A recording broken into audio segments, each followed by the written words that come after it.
kuri uyu munsi mwiza Imana iduhaye. Tunezerewe kubana n'ubwoko bw'Imana bungana gutya,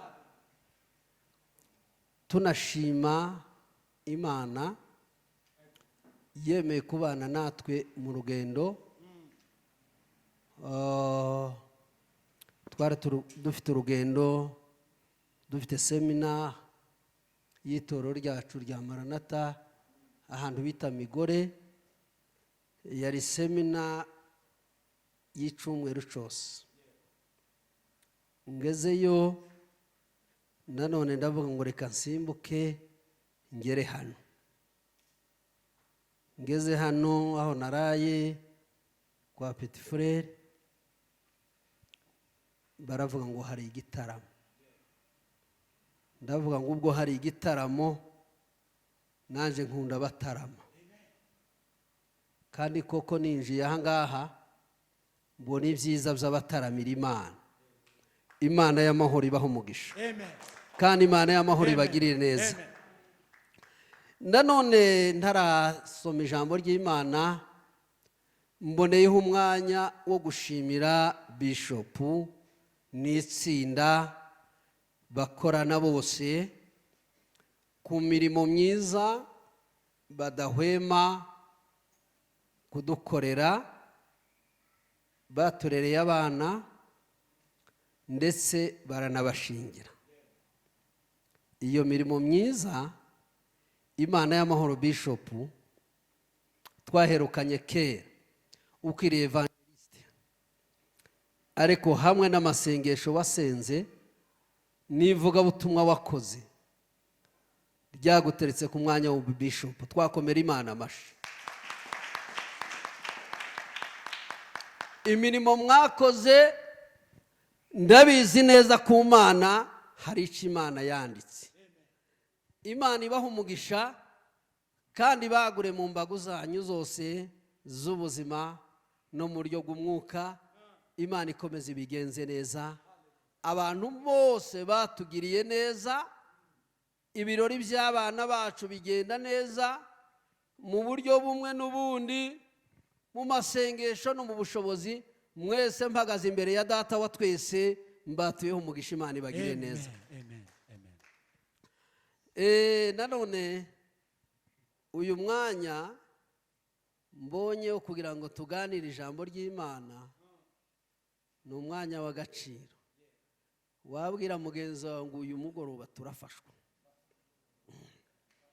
Bwire mugenzi wawe ngo uyu mugoroba turafashwa. Uwo mwicaranye nadafashwa, umukoreho umubwire ngo wabaye uti. Nta mpamvu zo kudafashwa, twaje kwa Data wa twese. Ijambo turi buganire,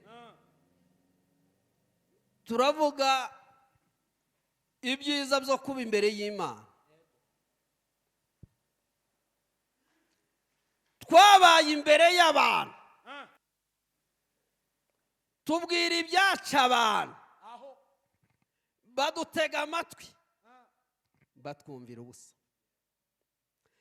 Nugize ngo araturamburira ikiganza,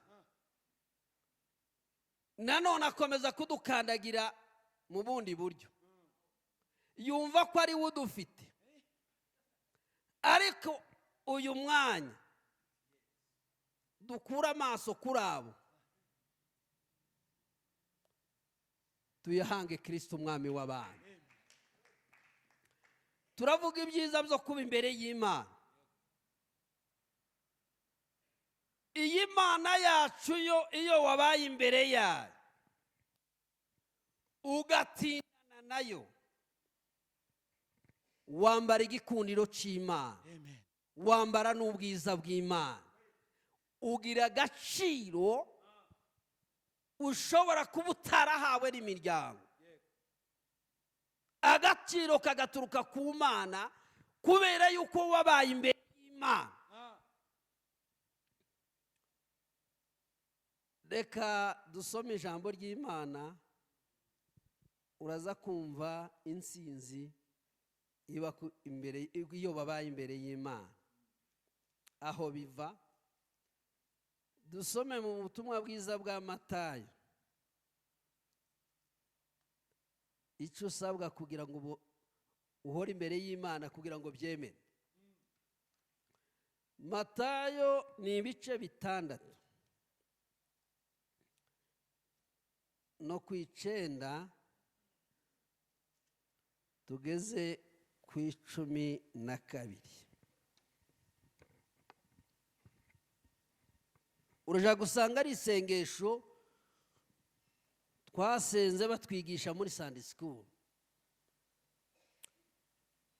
Bibiri iravuze gutya ngo nuko musenge mutya muti: Data wa twese uri mu ijuru, izina ryawe ryubahwe, bwami bwawe buze, ibyo ushaka bibeho mu isi nk'uko biba mu ijuru.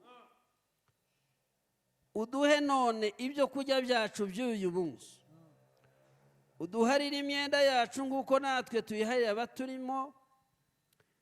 Ntuduhane mu bitwosha, ahubwo udukize umubi, kuko ubwami n'ubushobozi ari ibyawe nanone n'iteka ryose.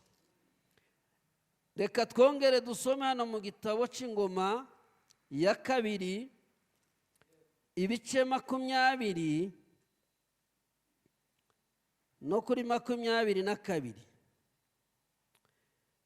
Bibiliya yavuze ngo batangiye kuririmba no guhimbaza Uwiteka, ashiraho abo guci ibico Abamori n'Abamowabu n'abo ku misozi Seyiri. Bari bateye Abayuda baraneshwa. Nuko Abamowabu bahagurukijwe no gutera abaturage bo mu misozi Seyiri ngo babice babarimbure rwose. Bamaze kubatsemba, ab'i Seyiri baherako bahindukirana babarimburana. Reka nanone turaza kubivuga ibi bice byose, twivugire kuba imbere y'Imana. Amen. Bibiliya yavuze, aya ni amagambo ya Yesu. Abigishwa bagiye kuri Yesu bamuha ikibazo, baramubwira ngo Abafarisayo hari imisengere yabo, Abasadukayo nabo bagasenga ukwabo. Noneho begera Yesu bamubaza uburyo bagomba gusenga. Kuri 6 no kuri 6 baravuga ngo nushaka gusenga ngo uje mu nzu yawe ukinge, numara wiherereye ahantu hatuje, ngo Data wo mu ijuru ngo uzumenye ibyiherereye. Iyi sengesho ryazamutse rikagera imbere ye, nibwo arema igisubizo. Amasengesho yo mu ibanga iyo yamaze kuzamuka akagera imbere y'Imana, arema ibisubizo, hanyuma n'abatari bazi ko wasenze bagafatanya nawe gushima Imana. Ako ni agaciro k'amasengesho yo mu ibanga. Bibiliya iravuga ngo Yesu arabyivugira, abwira abigishwa be, arababwira ngo nimuzaza mugera igihe cyo gusenga, muze mubwira ngo Data wa twese uri mu ijuru. D'abord muze mumenya ko mufite umubyeyi, kandi muze mumenya ko umubyeyi mufite afite ibyo mukenye byose. Haleluya, haleluya, haleluya. Muvuge ngo Data ni Data ufite byose, ufite ibyo tudafite, ufite ibyo tubuze, ufite ibyo tunaniwe, ushoboye ibyo tunaniwe, uri hejuru y'ibiturwanya, uri hejuru y'ibitugerageza, uri hejuru y'ibyo tutazi, uzi ibyo tudatekereza. Aravuga ngo muze mumubwira ngo data, ubwami bwawe nibuze. Kugira ngo ube imbere y'Imana neza ibintu byeme, bwira Imana ngo ubwami bwawe ndabukeneye, ubuyobozi bwawe ndabukeneye, gutegekwa kwawe ndabukeneye, imbabazi zawe ndazikeneye, imbaraga zawe ndazikeneye. Wamahamagaye ubwami bw'Imana bukaza muri wewe. Ubu bwiye Imana ngo ndakwiyegereje, ngwino, ngwino unyobore, ngwino untegeke, ngwino uncire inzira, ngwino umvugani. Ubwami bw'Imana buze. Amen, amen, amen, amen. Aravuga ngo ibyo ushaka byose bibe mu ijuru, ibyo ushaka byose Imana ibikore. Uri kurakorera mu bwami bwayo, urakorera mu ruhande rwayo. Icyiza cyo guhamagara ubwami bw'Imana, iyo ubwami bw'Imana buje hagati muri wewe, ikintu cya mbere kikwemeza ko ubwami bw'Imana bwaje, number 1, urihana. Kandi urihana nta wundi muntu ukwihanishije. Urahura n'imbaraga zikwereka intege nkeya zawe n'inzira zawe n'amakoroso, inzira zawe zose ziramenyekana. Imbaraga z'Imana ziraza zikakwereka uriwe. Iyo wahamagaye ubwami bw'Imana bukaza, icya kabiri, ubasha kubaho mu buzima bwejejwe. Icya gatatu, ubasha kuba mu buzima bwo gukiranukira Imana. Icya kane, ubasha kuba mu buzima bwo kwanga icyaha no kunesha icyaha. Icya gatanu, ubasha kubaho mu buzima bwo kwigira icyizere imbere y'Imana. Amen, amen, amen, amen, haleluya. Nta cyifuzo na kimwe wazamura imbere y'Imana ngo kireke kubonerwa igisubizo, kuko wowe n'Imana uri umwana w'Imana. Papa wawe arabifite ibyo ushaka n'ibyo ukeneye. Uvugana nawe nka kurya k'umwana avugana nande n'umubyeyi. Abaririmbye baba ngo nta wundi mfite ngo ubasha kumvugira kuki kuma. Haleluya, haleluya, haleluya, haleluya. Reka tuvuge aba bantu babaye imbere y'Imana n'ibyiza bahuye nabyo. Paulo na Sila, usome neza mu byakozwe n'intumwa 16 nuko 16 ugeze kuri 27. Abavuga butumwa beza bari mu ivuga butumwa bageze Makedoniya, aho ni Filipi, barimo bavuga ubutumwa, bari muri misiyo yivuga butumwa. Umukobwa wari waratewe na dayimoni wari business ya shebuja muri icyo gihe, ababonye batungutse mu mudugudu abatangira ubuhamya. Abatangira iki? Ubuhamya. Kandi uyu muntu ibyo yavuze byari ukuri, ariko yabivugaga nawe atazi ibyo uko arimo abivuga, yari mashya. aravuga ngo abangaba ni abagaragu b'Imana isumba byose, kandi imisiyo bazanye ahangaha ni imisiyo y'agakiza. Ngo akomeza kubakurikira, babona ko ababujije umutekano, akagenda akomera. Aba ni abagaragu b'Imana isumba byose, aba ni abagaragu b'Imana isumba byose, kandi bazanye inkuru y'agakiza. Bibiliya iravuga ngo babonye yuko akomeje kubasakuriza, bitabaza ububasha n'ubushobozi n'imbaraga zibakoreramo. Haleluya, haleluya, haleluya, haleluya. Pawulo abwiye Abefeso 3:20 yavuze ijambo riremereye. Aravuga ngo Imana ibasha gukora cyane ibiruta ibyo dusaba, n'ibiruta ibyo twibwira, n'ibiruta ibyo dutekereza, ngo kuko imbaraga zayo ziri lo power biniza la rimanda ya giniza la fire. Kuko imbaraga zayo ziri zidukoreramo, nta handi ni twebwe munara w'Imana.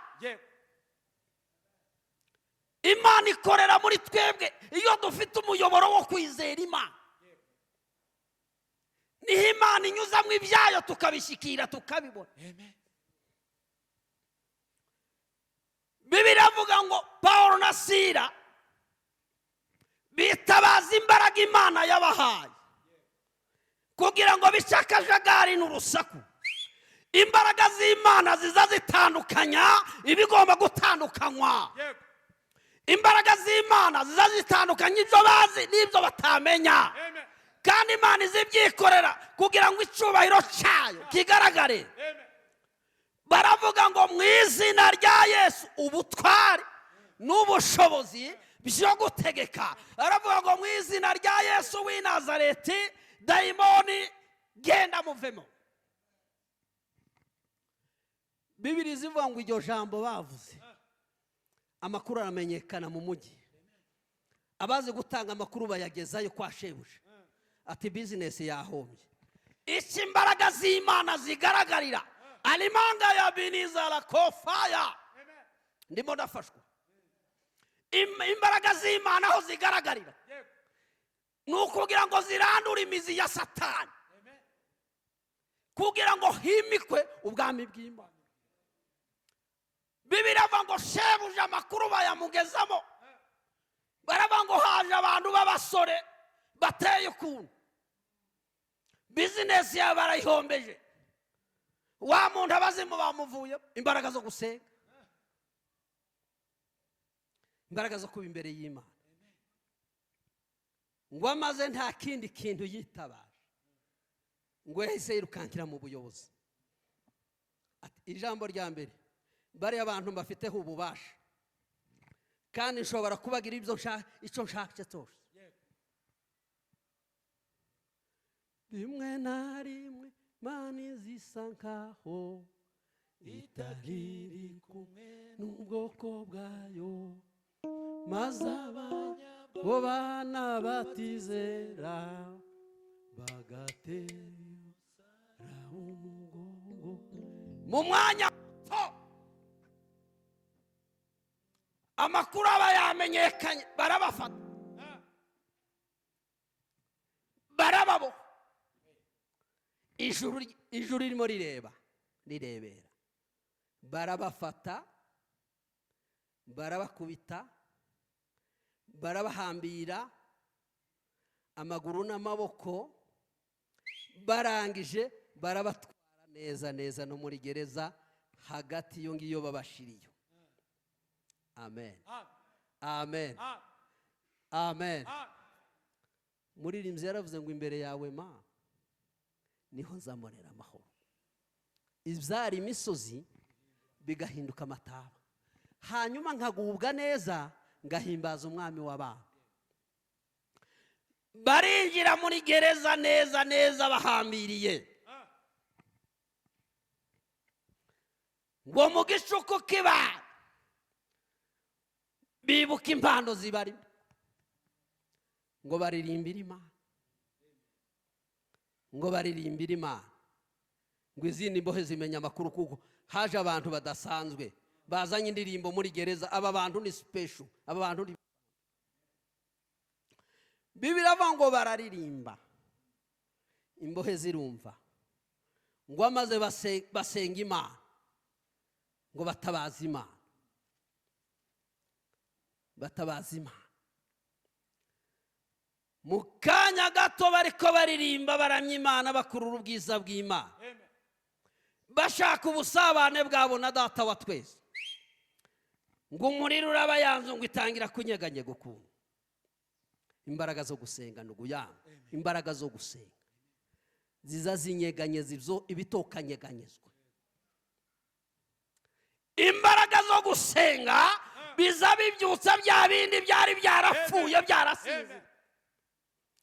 Birashoboka ko ibyawe byasinziriye mu buryo bumwe n'ubu, hakaba hari imbaraga zabisinzirije, ariko senga neza, gipange sawa sawa. Nusenga neza, isengesho rikagera ku mutima w'Imana, ibyari byarapfuye birazurwa, ibyari byarasinziriye birakanguka, imbaraga z'Imana ziragaragara, ubuzima Imana irabuhindura, kuko Imana izikora ibyo yishakiye. Bibiliya zivuga ngo muri uko kuririmba kwa no gusenga Imana yanzigira gute, inzugi zonyine ziribwiriza, nta wari ufite urufunguzo cyangwa ngo amenye serire yacu. Ndashima Data wa twese ko azakora ibyo yishakiye, aho bidashoboka azahindura ibishoboka. Inzugi ziribwiriza ziravangura isengesho ntituraryumva, izi ndirimbo ziririmbwe ntiturazumva muri iyi gereza. Inzugi zirakenguka, umurinzi warahashinzwe kurinda amenya ibyinjira n'ibisohoka.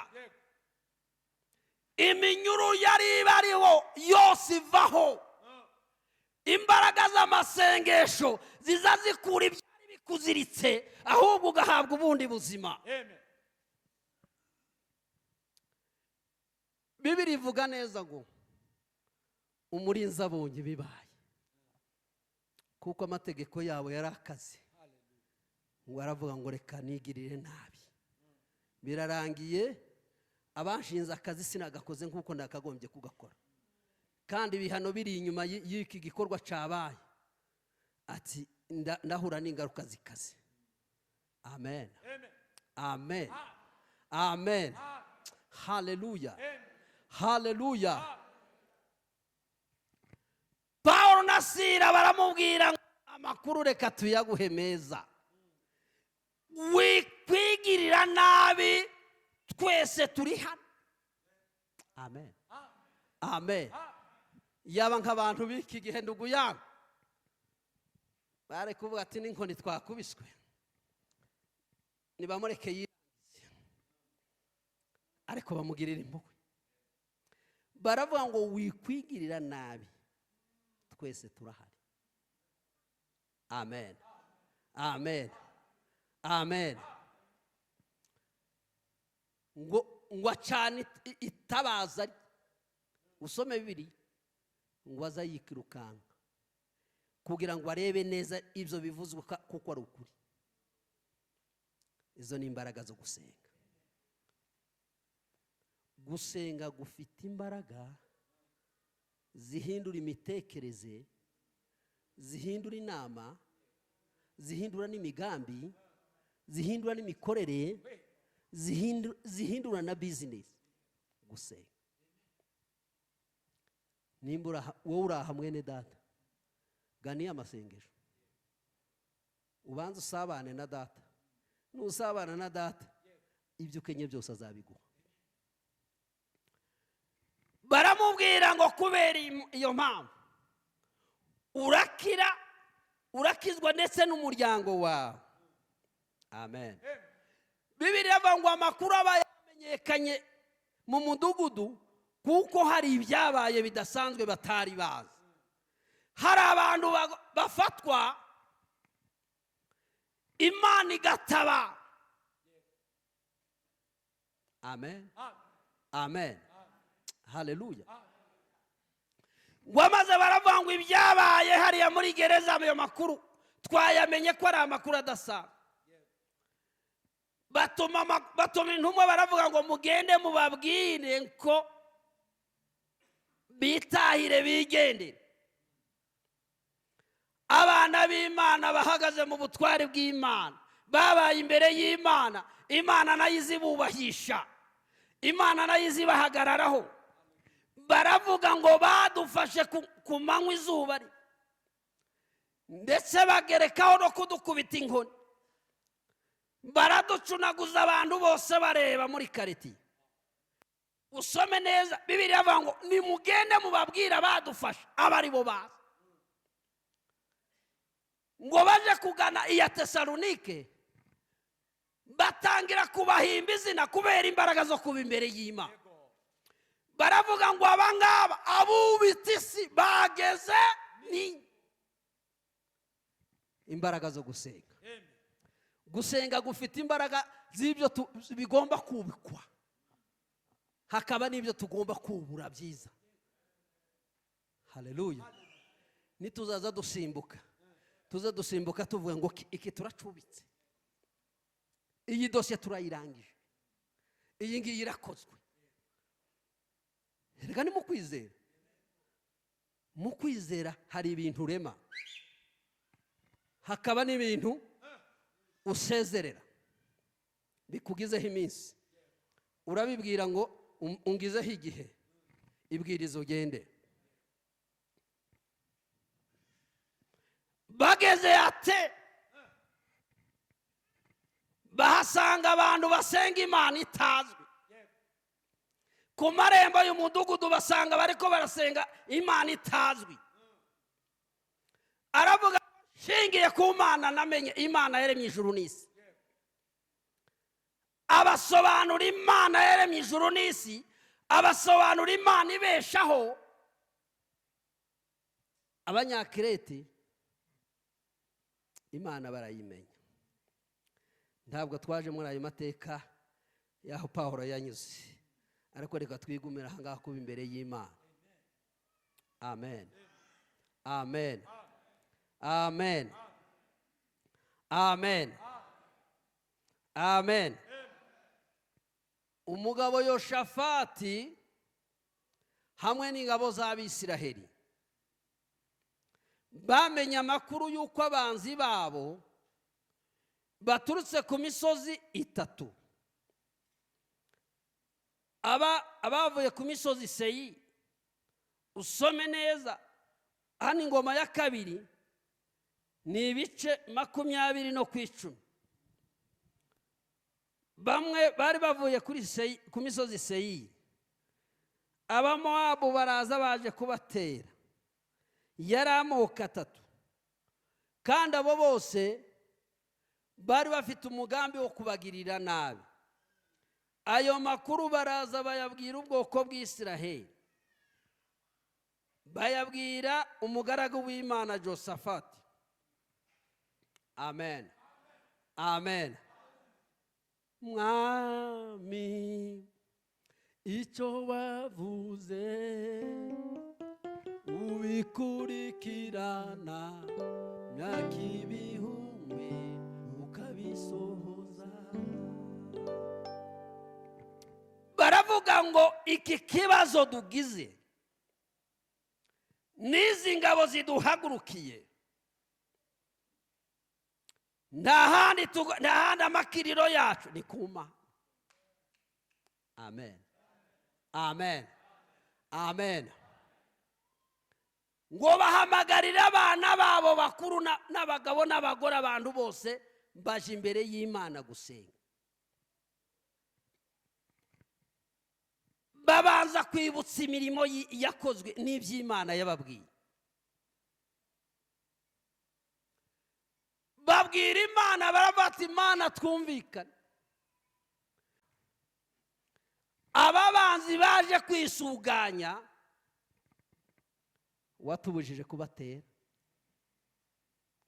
Cyo ni icya kabiri, watubujije kugira gute? Kubatera. Kandi twari dufite imbaraga zo kubarimbura kugira ngo batatugirira nabi.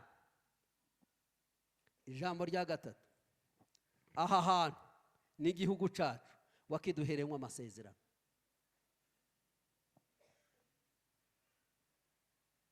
Kandi amasezerano wakiduheremo ni uko kibamo, ni uko ucororeramo, ni uko kibyariramo, ni uko gikoreramo bizinesi zose zishoboka.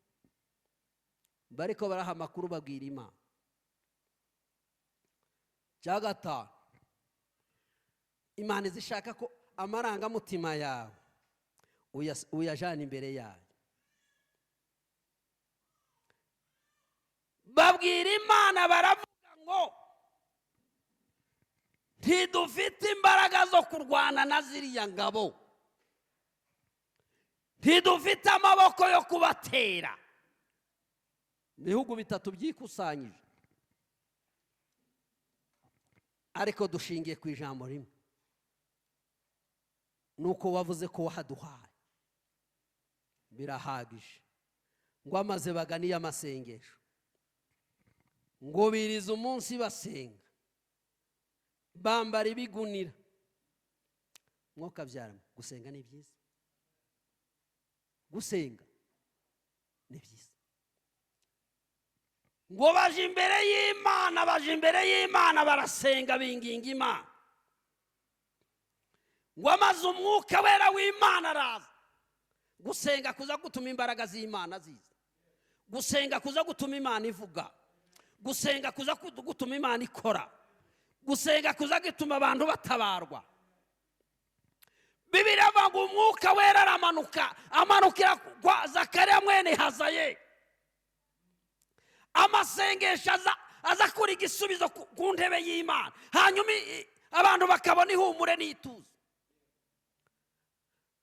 Arababwira ngo ugende ubwire Yoshafati umuhaye amakuru. Gusenga kuza guhamagara amakuru y'ijuru, uba warambiwe n'amakuru y'abantu.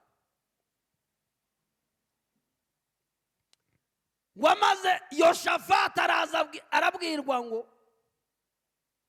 ugende ubwire abantu, ubahe ihumure, ubabwire ngo batuze, babanze batuze impagarara bari bafite. Ndashima Data wa twese kuko yamanuye ijwi ryayo, azazana ijwi ry'ihumure. Icyampa ngo uyu mugoroba Imana izana ijwi ry'ihumure ku buzima bwawe, Imana izana ijwi ry'ihumure ku muryango wawe, Imana izana ijwi ry'ihumure ahantu wabonaga byacitse n'ahantu wabonaga nta nzira. Imana izana ihumure kubera gusenga. Bibiliya iravuga ngo wongere ubwire abantu. Amakuru meza arakomeje, bagende bafate imitwe y'abaririmbyi, nimumara mubapange neza, mubashyire ku murongo sawa sawa. Ngo amaze baririmbe bitegeye iya misozi. Imbaraga zo kuba imbere y'Imana, kuba imbere y'Imana biza bituma ikibazo gikemuka mu buryo bw'Imana, mu buryo utaruzi. Bibiliya ivuga ngo baje imbere y'Imana, bamaze kubapanga neza kuri iyo misozi ko ari itatu. Ngo amaze baririmba indirimbo nziza zarimo zigenda zikagera mu ijuru, zikagera ku ntebe y'Imana. Bahabwa ikorasi yo kuririmba, bararirimba, baravuga ngo muze mushimira yuko Uwiteka ari mwiza, kuko imbabazi ze zihoraho iteka ryose. Uko amazu yanyu yose angana, nimba hari ikindi Imana itaza yirengagiza mu mateka yanyu, ni imbabazi zanyu. Iteka ryose iyo utekereje ukoresheje ku mbabazi z'Imana, uba ukoze ku mutima w'Imana, uba uyishotoye. Nta muntu na rimwe wigeze urambarara hasi ngo asabe imbabazi ngo areke kuzihawe. Aravuga ngo abaririmbyi nuko inzu zabo baze bagende inzu zabo uko zangana, baze babyina ikorasi bavuge ngo turashima Uwiteka kuko ari mwiza, kuko imbabazi zihoraho iteka ryose. Baririmbe barimo basingiza gukiranuka kw'Imana, baririmbe basingiza kugira neza kw'Imana, baririmbe basingiza imirimo y'Imana, baririmbe basingiza gukora kw'Imana. Bibiliya iravuga ngo muri izo ndirimbo zo gutekereza ku mbabazi z'Imana, zo gutekereza ku mbabazi ku migisha y'Imana, batekereza mu gukora kw'Imana, Bibiliya zivuga ngo babanzi bonyine ubwabo. Imbaraga z'Imana, imbaraga z'Imana ni imbaraga ziri hejuru y'izindi mbaraga zose ziba ku isi. Ni imbaraga ziza zikuraho ibyananiranye, ni imbaraga ziza zihindura ibidashoboka zikabihindura ibishoboka. Haleluya! Bibiliya zivuga ngo abandi bibereye mu gisirimba ko barasirimba, ko barasirimba, ko barasirimba, ko barasirimba. Abamoabu bonyine umwe yareba mugenzi we akavuga ati biracitse, haduye arahageze. Ngo bonyine batangira gusubiranamo, ngo bonyine batangira kwicana, ngo baricana ijoro ryose buraca, buja guca nta n'ugihumeka gihari. Amen, amen. Ngo bukeye kare kare mu gitondo, abantu bazi kubyuka kare, twagiraga abantu bari bazi kubyuka kare n'uguyanga. Ngo bakeye kare mu gitondo, bukeye kare kare mu gitondo, ngo sinzi abitegereje bwa mbere bareba ya misozi abanzi bari bakambitseho, ukazabona imirambo gusa. Imana yikoreye akazi, kuko Imana yari yavuze ngo nta duyi uzabageraho, nta n'igikoresho kizinjira ku mibiri yanyu. Urwo rugamba murundekere. Iyo wasenze Imana, intambara iba y'Uwiteka, kandi iyo ushaka kwirwanira nibwo buryo upfundikanya bikanga. Haleluya, haleluya. Imbabazi z'Imana zatumye abanzi bikubita hasi, gukiranuka kw'Imana byatumye abanzi basubiranamo, kuvuga ineza y'Imana byatumye amateka yubakwa mu ico gihe cyabo. Bibiliya zivuga ngo mu gitondo cya kare bamaze kubona ko aduyi batuma abantu ati tuze kubireba neza. Ngo abambere baragenda, ngo bashitse basanga abantu bapfuye pi, bapfuye rwose, bapfuye nta kuka kakirimo. Barya abantu bagiye, ngo batangira gusaka ya mirambo, ati ni hahandi hanyusha, mwatuzengereje kera, mwatunyaze kera. Ngo batangira kubakuramo iby'agaciro. Iyo twabaye imbere y'Imana, Imana yishakira inzira kuduha iby'agaciro. Muriko murafashwa, muriko murafashwa. Bahera ku wa mbere batanga amakuru ku babo bose. Ngo bahera ku wa mbere, ngo umwe akazagenda agafata ibyiwe, ngo agatwara akavuga ngo numvise mpaza, natosheka kabisa. Ku wa kabiri n'abandi bigwakuzi nabo barazinduka, nabo baragenda baza kunyaga.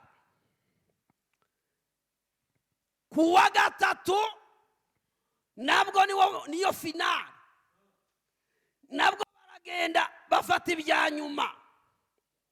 Iyo twabaye imbere y'Imana, isengesho rikazamuka rikagera kuri imbere y'Imana. N'umuririmbyi yaravuze ngo igihe cyo gusenga, ngo amasengesho yacu ngo agera kure ku Mwami Imana.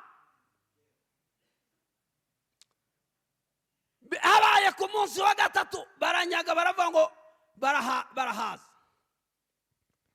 Ngo habe ku munsi wa kane ngo amaze baramanuka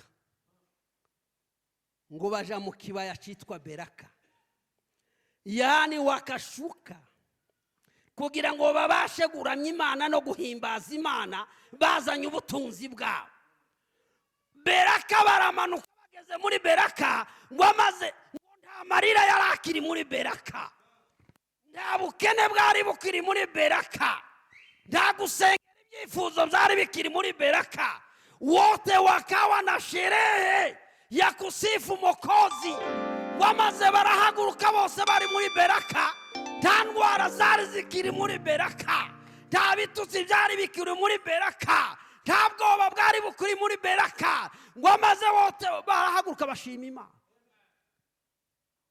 Ngo kandi ntibashima Imana gusa n'amaboko masa, ngo bazana amaturo bayazana imbere y'Imana yo guha agaciro imirimo y'Imana. Muririmbyi yaravuze ngo Mana nzi imirimo yawe, nzi imirimo yawe, nzi imirimo yawe Yesu, nzi imirimo yawe, nzi imirimo yawe Yesu. Haleluya.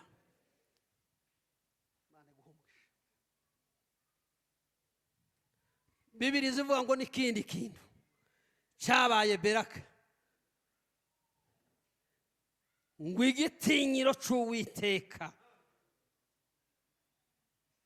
ngo igitinyiro cy'Uwiteka kiraza gisimbura igisuzugura ubwoko bw'Imana bari bafite.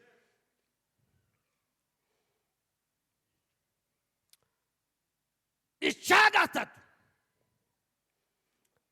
amahanga yose amenya neza ko ubwoko bw'Imana bwakuweho igisuzuguriro kubera gusenga.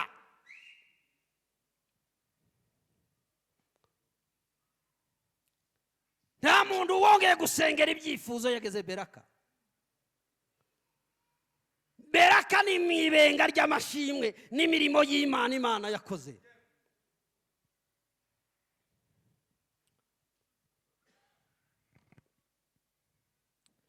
Bibiri ivuga iki? Vuga ijambo rikomeye.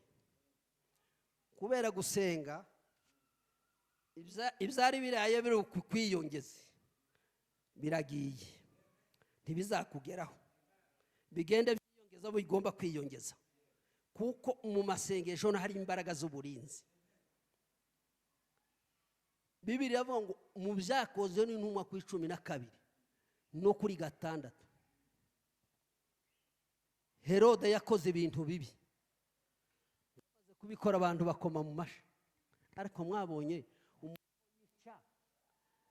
yari amaze kwica Yakobo n'izindi ntumwa, ngo amaze abantu bakoma mu mashi, n'abari bahuje nabo migambi. Ngo amaze afata Petero, ngo aramwibikira, aravuga ngo iminsi mikuru niva nawe ndamugenza nk'uko nagenjeje Yakobo. Ngo amaze abana b'Imana baja ku gicaniro cy'Imana ngiki ngiki, ngo amaze barasenga bahuza inama, bahuza umutima, baravuga ngo tubabajwe na Petero nawe ugiye kugenda, abandi baragiye, twarababaye, twararize, nuba agahinda karatwishe. Herode uri umuntu mubi, intumwa bazimaze, na Petero nawe yamufashe. Ngo amaze barasenga, kuba imbere y'Imana biza bihindura amateka. Ngo amaze barasenga,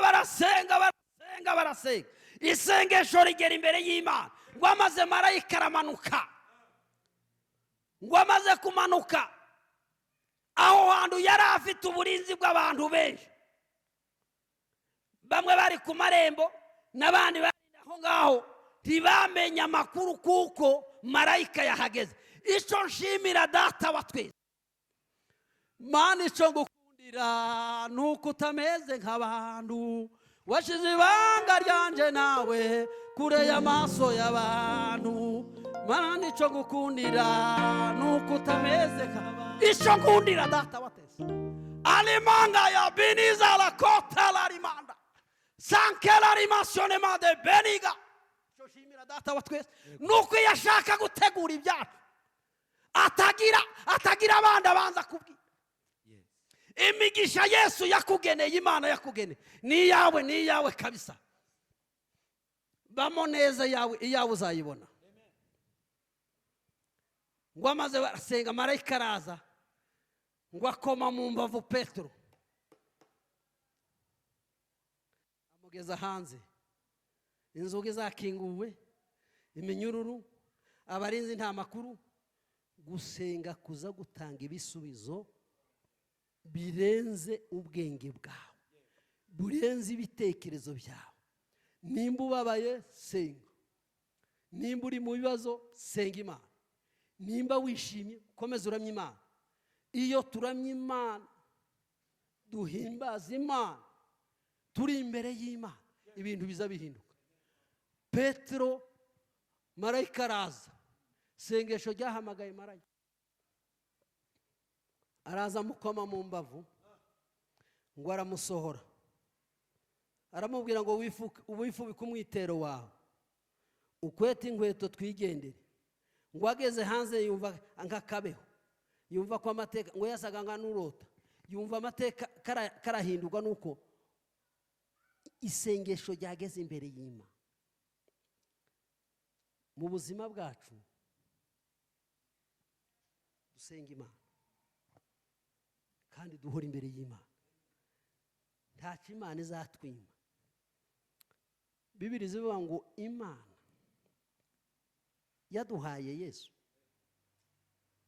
izabura ite kumuduhanana n'ibindi byose. Imana yaduhaye Yesu, Imana yagukuye aho wari uri, Imana yahinduye amateka yawe, izabura ite kumuduhanana n'ibindi byose. Bibiliya ivuga ngo Petero arasohoka aragenda, ageze ku irembo ry'abantu barimo basenga Imana, bakomeje kwinginga Imana. Uwari ku irembo, uwari hanze, arababwira ngo Petero ndakubonye. Abandi baravuga ngo uri umushinyaguzi. Petero wamaze gusumirwa n'uriya mugabo, abo yasumiye bose ntabamuvuye mu nzara, none uramubonye. Ngo mu kanya gato ngo ubona Petero arinjiye. Amen, amen, amen, amen. Ngo amaze arabamama, avuga ijambo riremere, aravuga ngo abubaha Imana. Losaya binizala kotala riminiya, aravuga ngo abubaha Imana bagakora ibyo gukiranuka, data wa twese arabemera. Kandi icyo nkundira Imana, iyo data amaze guteraho kashi, akubita icyapa kuri wewe ati nimugende muyoboke hariya niho hari Imana. Imana irakwemera, yamara ikakwemeza n'abantu, kandi yamara kukwemeza n'abantu ikagusukaho amavuta yayo. Amavuta yayo yamara kukugeraho ugakorana nayo neza. Amen. Mureke dusenga Imana, ntacyo tuzabura, nta n'icyo tuzabura ni Imana yacu. Kandi ibyidukorera ni byinshi kandi biratangaje. Urebye abantu bose bari aho bubakiye ku mirimo y'Imana, kandi bubakiye ku bitangaza by'Imana. Imana ikora ibitangaza umunsi ku munsi. Imana ihora iturengera kandi zikora imirimo n'ibitangaza. Reka dusenga Imana dusoza. Abatatangizanye natwe, amazina yanjye nitwa Nkundimana Jean Paul, ndi Revera Pasiteri mu itorero rya Maranatha. Niho dukorera umurimo w'Imana hariya mu gihugu cy'u Rwanda. Bavandimwe bene data, duhora imbere y'Imana, niho tuzakura agaciro kacu niho tuzakura ubutunzi bwacu, niho tuzakura imigisha yacu. Data turagushimiye, ndashima imbaraga zawe,